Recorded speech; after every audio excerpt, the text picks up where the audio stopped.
डर एक एहसास में आपका स्वागत है। इस चैनल पर आपको सुनने को मिलती हैं डरावनी और सच्ची भूतिया कहानियाँ। तो अगर आपको ऐसी ही वीडियोस देखना पसंद है तो हमारे इस चैनल को सब्सक्राइब करना ना भूलें। तो अब बढ़ते हैं आज की कहानी की ओर।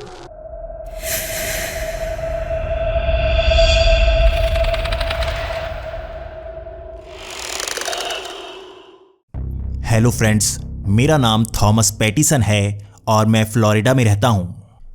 फ्लोरिडा के मायामी शहर में मैं पुलिस में काम करता हूँ। यहाँ पर काम करने में बहुत मज़ा आता है क्योंकि यहाँ पर घूमने फिरने की जगह की कोई कमी नहीं होती। यहाँ पर मेरे बहुत सारे दोस्त हैं और वैसे भी हमारा यहाँ बहुत ही अच्छा समय कट रहा है। मैं यूनाइटेड स्टेट्स के किसी और शहर में नहीं जाना चाहता क्योंकि यहाँ पर जो होता है वो कहीं नहीं होता। यहाँ पर आपको पार्टीज मिलती हैं, दिन के वक्त शांति मिलती है, समंदर की लहरें, उछलता हुआ पानी, साफ घर और बहुत ही अच्छा खाना। शायद ही यूनाइटेड स्टेट्स के किसी शहर में ऐसा कुछ मिलता हो। लेकिन आज मैं आपको फ्लोरिडा की नहीं बल्कि किसी और स्टेट की बात बताने वाला हूँ। यह घटना मेरे साथ 5 साल पहले घटी थी। तब मेरा दोस्त जॉनसन मेरे साथ ही काम किया करता था और वो लास वेगास में घूमने गया हुआ था। मैं उसे यहाँ से फ़ोन किया करता कि उसकी छुट्टियाँ कैसे बीत रही हैं और वो मुझे वहाँ की कई कहानियाँ बताता। लेकिन उसके बाद उसने कहा कि उसे मोंटाना भी घूमने जाना है। मैं थोड़ा सा हैरान था। मोंटाना में ज़्यादा घूमने के लिए कुछ नहीं है, लेकिन उसे एक छोटे से शहर में जाना था। उसने कहा कि उसे हार्लोटन जाना है। उसकी एक दोस्त जो उसे फेसबुक पे मिली थी वो उससे मिलना चाहता था। मैंने भी उससे कहा कि चलो घूम कर आओ, शायद वो तुम्हें पसंद करने लगे। उसके एक हफ्ते बाद मुझे ये खबर मिली कि जॉनसन मर चुका है। ये मेरे लिए काफ़ी अजीब सी बात थी। एक हट्टा कट्टा पुलिस वाला इस तरह से वहां मारा गया था। मुझे ये जानना था आखिर उसे किसने मारा है। लेकिन मैं तो यहाँ पर पुलिस में काम करता था और यहाँ पर जैसे ही आप किसी और स्टेट में जाते हैं वहाँ पर नियम कुछ बदल जाते हैं। मुझे पता तो लगाना था क्योंकि काफ़ी देर से इस केस को उलझाया जा रहा था और वहाँ इसे सुलझा कोई नहीं पा रहा था। मैं सोच रहा था कि अगर मैं वहाँ जाऊँ तो मैं कुछ ना कुछ तो पता लगा पाऊँगा आखिर उसके साथ हो क्या रहा है। लेकिन मैंने पुरानी ईमेल्स चेक करनी शुरू की तो मुझे पता लगा वो 7 दिनों तक मुझे ईमेल्स करता रहा था। ये काफ़ी अलग था क्योंकि वो हमेशा ही मुझे ईमेल्स करता था, मैं उसे कभी नहीं पढ़ता था। वो मुझे कहा करता था कि मैं ये ईमेल्स तुम्हें इसलिए करता हूँ कि पूरा दिन मैं क्या करता हूँ इसे किसी को तो बताना होता है, उसके दिल का बोझ इसी से हल्का होता है। वो हमेशा से ही ऐसा करता रहा था। वो फ्लोरिडा में भी मेरे साथ काम करता और जो होता वो मुझे ईमेल में बताता। मैं उस ईमेल्स को कभी नहीं पढ़ता था क्योंकि मैं जानता था वहाँ क्या हो रहा है। लेकिन अब मुझे उन ईमेल्स को पढ़ना था। मुझे जानना था वहाँ उसके साथ क्या हुआ है। मैंने सारी ईमेल्स पढ़ना शुरू कर दिया। उसने लास वेगास में काफ़ी मस्ती की थी और उसकी एक गर्लफ्रेंड भी बनी थी, लेकिन उसने उसे वहीं पर छोड़ दिया था। जिसके बाद वो मोंटाना चला गया था। वहाँ पर उस छोटे से शहर में उसे फेसबुक वाली वो लड़की मिली। वो उसे पसंद करने लगा था। वो उसके साथ घूमने लगा था। वहां पर वो काफी मस्ती कर रहे थे और काफी जगह पर घूम रहे थे। लेकिन उसके बाद उसने बताना शुरू किया कि उसे यहां पर काफी अजीब से सपने आते हैं। यहां पर किंवदंतियां हैं कि ब्लैक विडो मकड़ी जब आपको शापित कर देती है तो वो आपके पीछे पड़ जाती है। वो बार बार उस मकड़ी के बारे में बता रहा था। वहां उसे यह समझ नहीं आ रहा था कि क्यों वहां सब ब्लैक विडो की बात करते हैं। उस मकड़ी से सब इतना क्यों डरते हैं। वैसे ये दुनिया में पाई जाने वाली काफी खतरनाक मकड़ी है और अगर ये मकड़ी आपको काट ले तो आपके शरीर के अंदर जहर चला जाता है। लेकिन उस जहर का एंटीडोट है जो यहाँ पर आम दुकानों में मिल जाता है। वैसे भी अगर ऐसे हालात बन भी जाएं तो वहां कोई भी डॉक्टर इसका इलाज कर सकता है।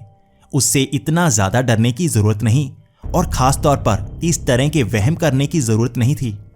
मैं उन ईमेल्स को पढ़ता जा रहा था और उसका डर भी जैसे बढ़ता जा रहा था। हर ईमेल में उसके साथ कुछ अजीब हो रहा था। वो जैसे पागल हो रहा था। उसे सपने भी अजीब से आते और वहां पर कुछ बहुत अलग सा होता, जैसे उसे कोई दिमागी बीमारी हो गई थी और वो वहम उन मकड़ियों के साथ उसके दिमाग के अंदर ही चल रहे थे। उसके बाद आखिरी ईमेल में उसने ज्यादा कुछ नहीं लिखा था। वो लिख रहा था कि इससे अच्छा तो मरना ही है, शायद मरना ज्यादा आसान है। उसे उस लड़की पे शक होने लगा था। उसने लास्ट ईमेल में यह भी बताया था कि कल उसने उसके साथ शादी कर ली थी। मुझे तो उसने बताया तक नहीं। उस लड़की के साथ उसने शादी कैसे कर ली? और वो तो इतनी आसानी से शादी नहीं करना चाहता था। आखिर उसने शादी कर कैसे ली?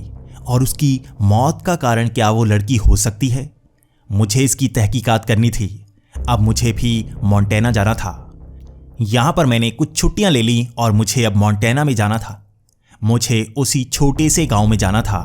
यहां पर जैसे कोई जाना नहीं चाहता था। मैं बार बार लोगों से पूछ रहा था कि वहां पर सही जगह पर जाने का रास्ता कौन सा है, लेकिन किसी को जैसे उस रास्ते का पता नहीं था। मुझे अलग अलग जगह से पता करना पड़ रहा था। मुझे गाड़ी बार बार रोकनी पड़ रही थी। बड़ी मुश्किल से मुझे वो शहर मिला।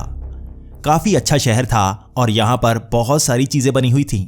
यह भी देखने में अच्छा लग रहा था, लेकिन मुझे तो अपने दोस्त के कत्ल को सुलझाना था। मैं सीधा यहाँ के पुलिस स्टेशन में गया। ये पुलिस स्टेशन बिल्कुल शहर के बाहर था और ये पुरानी सी बिल्डिंग लग रही थी। मैं सीधा पुलिस स्टेशन के अंदर चला गया और मैंने अपना बैज दिखाया। मैं फ्लोरिडा में एक पुलिस वाला हूँ। मुझे यहाँ पर एक केस सुलझाना है। अगर मैं यहाँ कानूनी तौर पर उस केस को नहीं सुलझा सकता तो मुझे उनकी फाइलिंग पढ़ने का हक तो है। वहाँ पर पुलिस भी मेरी काफ़ी मदद कर रही थी और उन्होंने मुझे सब फाइल्स दिखाई। लेकिन वहां पर एक लड़की ने मेरी सबसे ज्यादा मदद की। वो थी गार्सिया। उसे वहां पर डिटेक्टिव गार्सिया कहा जाता था। वो ऐसे केसेस को सुलझाती थी और वो अब मेरी मदद कर रही थी। मैंने पुलिस से मदद भी मांगी कि अगर कोई मेरे साथ आना चाहता है तो अच्छा होगा। यहां पर मुझे ज्यादा चीजों के बारे में नहीं पता है। तो मुझे डिटेक्टिव गार्सिया के साथ भेजा गया। डिटेक्टिव गार्सिया अब मेरे साथ ही रहती। मैंने यहाँ पर कई लोगों से पूछने की कोशिश की कि मेरा दोस्त जॉनसन क्या यहाँ आया था, लेकिन यहाँ मैं ज़्यादा पता नहीं कर पा रहा था। जॉनसन के बारे में यहाँ पर जैसे कोई नहीं जानता था। हर कोई यही कह रहा था कि उसने उस लड़के को कभी नहीं देखा। मुझे अब दोबारा से लास वेगास जाना था। वहाँ से शायद कुछ जानकारी पता लग पाती। क्या वो सच में यहाँ आया भी था या नहीं? मुझे पूरी जानकारी चाहिए थी। लेकिन डिटेक्टिव गार्सिया इस शहर को छोड़कर नहीं जा सकती थी। तो मैंने अगले दिन की फ्लाइट ली और मैं सीधा पहुंच गया लास वेगास। वहां पर मैं उसी होटल में गया जहां पर मेरा दोस्त रुका हुआ था। वहां पर पूरी जानकारी इकट्ठा की। वो जहां जहां भी गया था मैंने सारी जानकारी इकट्ठा की। सब कुछ सही था, लेकिन लास वेगास से जैसे ही वो मोंटेना के उस शहर में पहुंचा, वहां पर उसकी कोई जानकारी नहीं थी, जैसे वो कहीं और ही गया हो। मैंने एयरपोर्ट से टिकट्स भी कंफर्म की। वो उसी जगह गया था। मैंने वहां जाकर पूछा तो किसी को उसके बारे में नहीं पता था। आखिर वो वहां पहुंचा तो गायब कहां हो गया। ये जानकारी मुझे पूरी तरह से कहीं से नहीं मिल रही थी और अब मुझे उसकी फेसबुक आईडी से उसका पता लगाना था। मुझे जानना था कि वो लड़की कौन थी जिससे वो शादी तक कर चुका था। उसने इसके बारे में किसी को नहीं बताया था। अब उस शहर में मुझे एक होटल लेना था। डिटेक्टिव गार्सिया मेरी बहुत मदद कर रही थी और मुझे उस पुलिस स्टेशन के पास ही एक होटल मिल गया। डिटेक्टिव गार्सिया ज़्यादातर मेरे साथ ही रहती और वहाँ पर हम सबूत इकट्ठा करते रहते। कुछ लोगों ने अब उसे देखा था। मुझे होटल के कई लोग मिल गए थे जो जॉनसन को जानते थे। वो कह रहे थे उन्होंने उसे देखा था। उसे एक लड़की के साथ देखा गया था। लगभग 2 दिनों तक हमने इन्वेस्टिगेशन की और हम किसी नतीजे पर नहीं पहुंच रहे थे। आखिर वो कहां गया था? उसकी लाश सड़क पर मिली थी, लेकिन उसके बारे में शहर में कोई नहीं जानता था। पुलिस ने भी ज्यादा इन्वेस्टिगेशन नहीं की थी, तो मुझे शक पुलिस पर भी होने लगा था। लेकिन मैं कर क्या सकता था? लेकिन तभी मुझे याद आया, वो एक मकड़ी से बहुत ज्यादा डर रहा था। Black window. आखिर ये ब्लैक विडो थी क्या? आखिर यहां पर ब्लैक विडो की किस तरह की किंवदंती सुनाई जाती है? मुझे इसके बारे में जानना था। मैंने डिटेक्टिव गार्सिया से पूछना चाहा तो वो भी इसके बारे में ज्यादा नहीं जानती थी। तो मुझे यहां एक लेबोरेटरी मिली जहां पर इसी तरह के जहर के एंटीडोट्स बनाए जाते थे। मैंने वहां पर पता करना चाहा कि आखिर ब्लैक विडो की किंवदंती क्या है। तो वहां से मुझे पता लगा कि यहां पर किसी तरह का श्राप है जो ब्लैक विडो से जुड़ा हुआ है। यहां पर लोगों को धीरे धीरे वो शाप जगड़ने लगता है। जब वो शाप किसी को लग जाता है तो वो उन मकड़ियों से बहुत ज्यादा डरता है।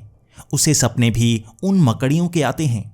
उसके बाद वो उस पर हावी होने लगते हैं और वो अपनी मौत मांगने लगता है। मैं ऐसे वहम नहीं मानता था, तो मुझे इस बात का पूरा पता लगाना था। उस दिन शाम को मैंने डिटेक्टिव गार्सिया को पुलिस स्टेशन में छोड़ा और मैं होटल में आ गया। लेकिन मैं जैसे ही अपने कमरे में आया तो मुझे वहां पर कई मरी हुई मकड़ियां मिली।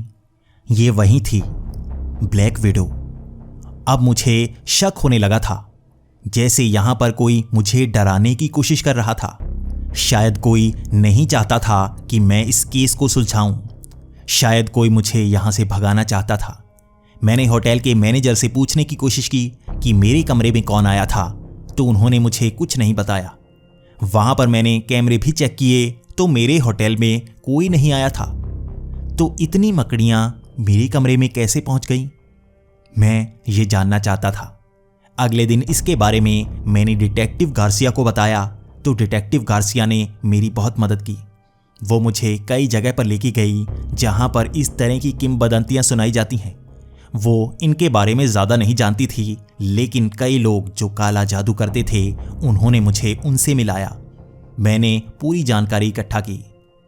अब डिटेक्टिव गार्सिया ज़्यादातर मेरे साथ ही रहती और वो मुझे कह रही थी कि मैं अगर उसके साथ रहूं तो ज़्यादा अच्छा रहेगा। यहाँ पर कुछ तो गड़बड़ लग रही है। डिटेक्टिव गार्सिया को भी मुझ पर शक होने लगा था और अब मैं इस होटल के रूम में नहीं रह सकता था, तो मैं डिटेक्टिव गार्सिया के घर चला गया। वो अकेली रहा करती थी और इतनी खूबसूरत लड़की अब भी सिंगल थी। मुझे तो इस बात पर हैरानी थी। मैं तो सोच रहा था कि उसका कोई बॉयफ्रेंड होगा या कोई ना कोई पति तो होगा, लेकिन वो सिंगल थी। उसे किसी लड़के ने प्रपोज ही नहीं किया। उस रात हम बैठे इसी तरह से बातें कर रहे थे और यकीन कीजिए, डिटेक्टिव गार्सिया उस रात मुझे बहुत ज़्यादा खूबसूरत लग रही थी। मैं बहुत ज़्यादा परेशान था और वो भी इस बात को लेकर ज़्यादा परेशान हो रही थी। वो कह रही थी कि इतनी ज़्यादा स्ट्रेस लेकर मैं केस को नहीं सुलझा सकता। तो उसने कहा कि अपने दोस्त को एक दिन के लिए भूल जाओ, कल यहाँ पर घूमने चलते हैं। वो पूरा दिन हम दोनों घूमते रहे। मैं अब इस चिंता से थोड़ा सा बाहर आ गया था। उसने मुझे यहाँ की बहुत बेहतरीन चीज़ें दिखाईं। यहाँ पर बहुत पुराने किले हैं। यहाँ पर बहुत ही खूबसूरत गार्डन है। हम पूरा दिन घूमते रहे और जैसे मुझे डिटेक्टिव गार्सिया पसंद आने लगी थी और डिटेक्टिव गार्सिया भी मुझे जैसे पसंद करने लगी थी। वो अपने काम को पसंद नहीं करती थी। आज मुझे पता लगा था कि वो इस काम को छोड़ना चाहती थी और जैसे फ्लोरिडा जाना चाहती थी। उसे भी बीचेस पसंद है। वो वहाँ पर किसी भी तरह का काम करना चाहती थी और अगर उसकी शादी हो जाए तो वो कह रही थी कि मैं काम ना ही करूं तो अच्छा होगा। मैं ऐसी ही लड़की तो चाहता था। वो बिल्कुल जैसे परफेक्ट थी। मैं हर बात करता और मेरी बात जैसे उससे मिलती। मुझे अब पता लगा था कि मैं शुरू से ही जैसे उसे पसंद करने लगा था और यही तो मौका था। उस दिन के बाद से मैं डिटेक्टिव गार्सिया के साथ ही रहता और मैं भी उसे पसंद करता था और वो भी।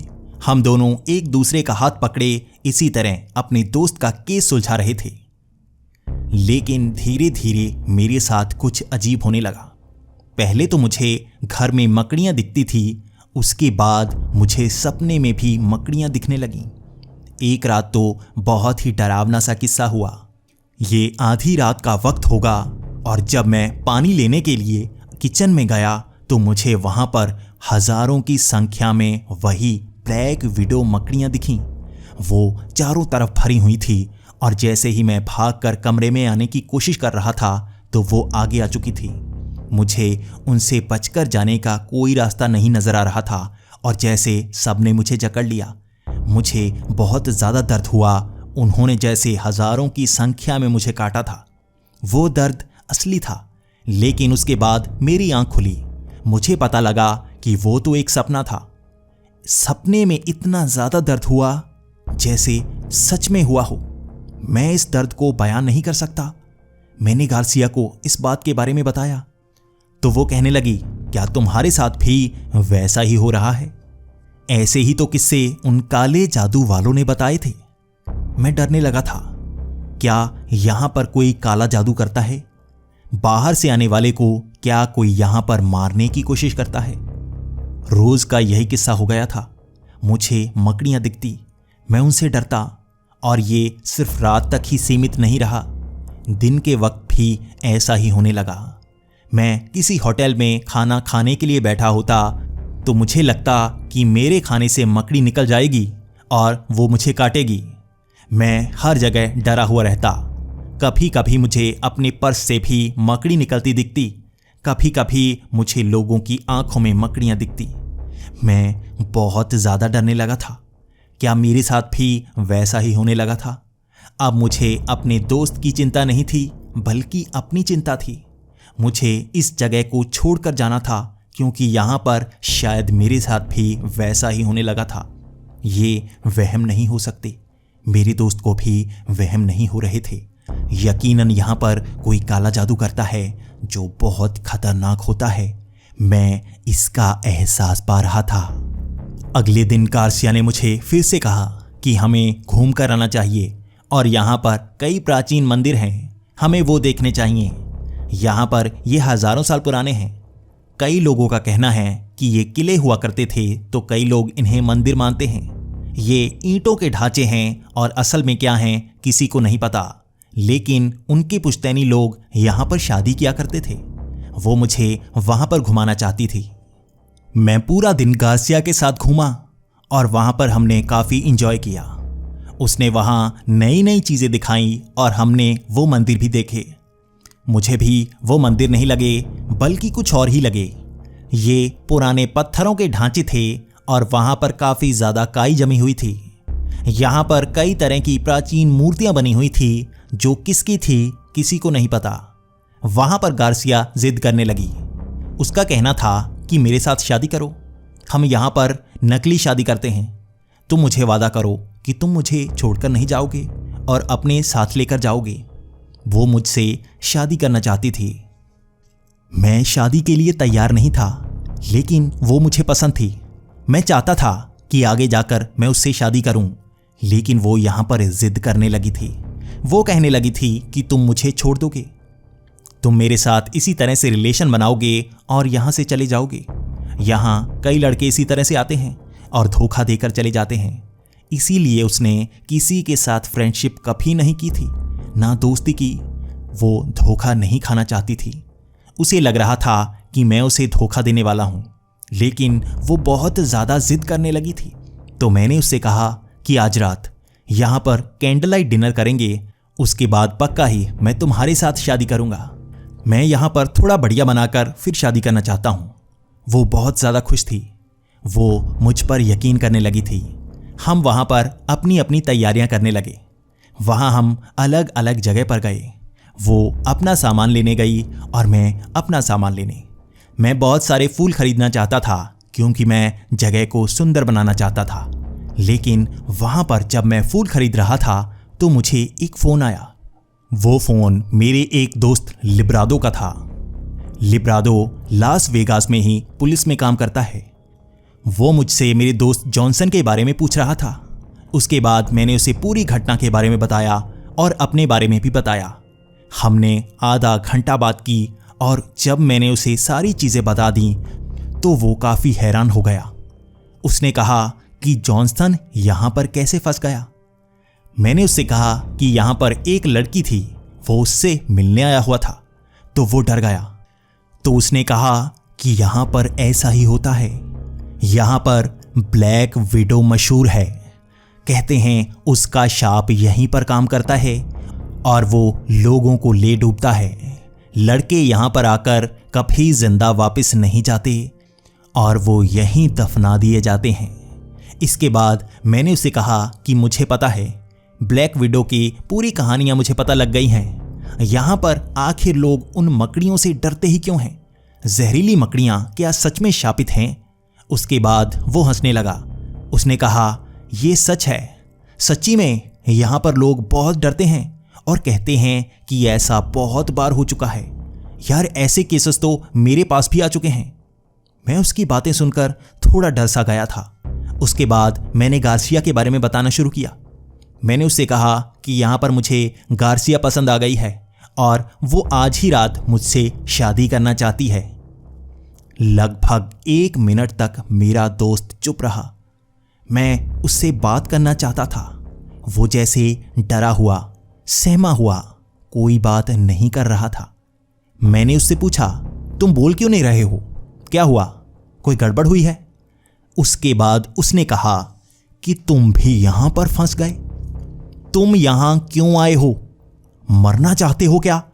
और शादी मत करना, वहां शादी मत करना, तुम भी मरोगे। मैं हैरान हो गया। मैं उससे जानना चाहता था, आखिर मैं शादी क्यों ना करूं? आखिर यहां शादी करने में क्या होगा? तो उसने मुझे पूरी कहानी बताना शुरू किया। उसने कहा, तुम्हें क्या लगता है ब्लैक विडो किसको कहा जाता है? यहां जो मकड़ियों के सपने आते हैं वो जादू टोना का नतीजा है। उससे कोई नहीं मरता, जादू टोने से कोई नहीं मरता। तुम्हें पता है ब्लैक विडो मकड़ी को ब्लैक विडो ही क्यों कहा जाता है? तो मैंने उससे कहा कि मैं मकड़ियों के बारे में ज्यादा नहीं जानता, तुम बताओ, आखिर तुम डरे क्यों हुए हो? तो उसने बताना शुरू किया कि ब्लैक विडो मकड़ी जब नर मकड़ी के साथ संभोग कर लेती है, उसके बाद वो उसे ही मार देती है। इसीलिए उसे ब्लैक विडो कहा जाता है, जिसका मतलब होता है काली विधवा। वो अपने पति को मार देती है। तुम्हारे इस शहर में सच में औरतें इसी तरह से करती हैं। वो शादी करती हैं और मर्दों को मार देती हैं। तुम वहां शादी मत करना, निकलो वहां से, निकलो वहां से। उसके बाद जैसे फोन की रेंज ही कटने लगी। मैं अब सच जान गया था और मैंने भी फोन को काट ही दिया और मैं वहां से निकलना चाहता था। मुझे गाड़ी उठानी थी और गार्सिया से बात नहीं करनी थी, लेकिन मेरा मन नहीं मान रहा था। गार्सिया ऐसी नहीं हो सकती। ये तो यहाँ पर डिटेक्टिव है और इसे भी ऐसी चीज़ों के बारे में पता होना चाहिए। लगभग आधा घंटा लगा मुझे अपने मन को मनाने में। मैं सोच रहा था कि अगर मैं फ्लोरिडा चला जाऊं तो वो भी तो वहां आना चाहती है। अगर वो मेरे लिए वहां आ गई तो यकीनन मैं उसके साथ शादी करूंगा, वरना यहां पर मैं उसके साथ शादी नहीं करने वाला। मैं वहां से गाड़ी लेकर होटल पहुंचा और अपना सामान इकट्ठा करने लगा। वहां पर सब लोग काफी अजीब नजर आ रहे थे। मुझे वहां से जाता हुआ देखकर वो मेरी तरफ घूरते जा रहे थे, जैसे सब कुछ बदल गया था, जैसे सब मिले हुए थे। जब मैं होटल से बाहर सड़क पर पहुंचा तो मैंने पीछे मुड़कर देखा। वहां गार्सिया खड़ी थी और वो खिड़की से मुझे देखे जा रही थी। उसके चेहरे पर एक मुस्कान थी और ये साधारण मुस्कान नहीं थी। जैसे वो जान गई थी कि मुझे सब पता है और अब मुझे बेवकूफ़ बनाया नहीं जा सकता। मैं उस शहर से बाहर निकला और दूसरे शहर पहुंच गया। वहां पर मैंने पुलिस स्टेशन में कंप्लेंट लिखा दी। मैं अपने दोस्त का केस यहां पर सुलझाना चाहता था। वहां पर मैंने जैसे ही कंप्लेंट लिखाई तो मुझे पता लगा कि यहाँ तो हजारों की संख्या में पहले से ही कंप्लेंट्स लिखी जा चुकी हैं। इसी तरह से कई लोग वहां पर गायब हो चुके हैं और वो कभी जिंदा नहीं वापस आए। हर किसी की लाश सड़क पर ही मिली और उसका खून चूसा जा चुका था। किसी के शरीर में खून की एक बूंद तक नहीं। कहते हैं उस शहर में काला जादू करने वाले लोग रहते हैं और वो आम तौर पर गायब ही रहते हैं। मैं पूरी पुलिस के साथ उस शहर दोबारा गया, उसी पुलिस स्टेशन में गया। वो तो खंडहर, पूरा शहर खंडहर। वहां पर किसी का नामो निशान तक नहीं था। आखिर ऐसा कैसे हो सकता है? पूरा बसा शहर जैसे गायब हो गया था, वहां कोई नहीं था। मैं दोबारा गार्सिया को कभी ढूंढ नहीं पाया और अपने दोस्त का केस भी कभी सुलझा नहीं पाया। मैं उसके बाद फ्लोरिडा वापस आ गया और मुझे 1 साल लगा साधारण जिंदगी में वापस आने में। मुझे आज भी अंधेरे में कहीं सुनसान में गार्सिया की घूरती हुई आंखें नजर आती हैं। मैं आज भी इस बात को सोचकर डर जाता हूं कि अगर मैं उससे शादी कर लेता तो मेरा क्या होता। मैं अखबारों में आज भी उस शहर की कई खबरें पढ़ता हूं। वहां सच में ही कई लड़के जाते हैं और वापस कोई नहीं आता। ब्लैक विडो असल में कोई मकड़ी नहीं, वहां पर रहने वाली शैतानी जादूगरनियां हैं जो शादी के बाद अपने ही पति को खा जाती हैं।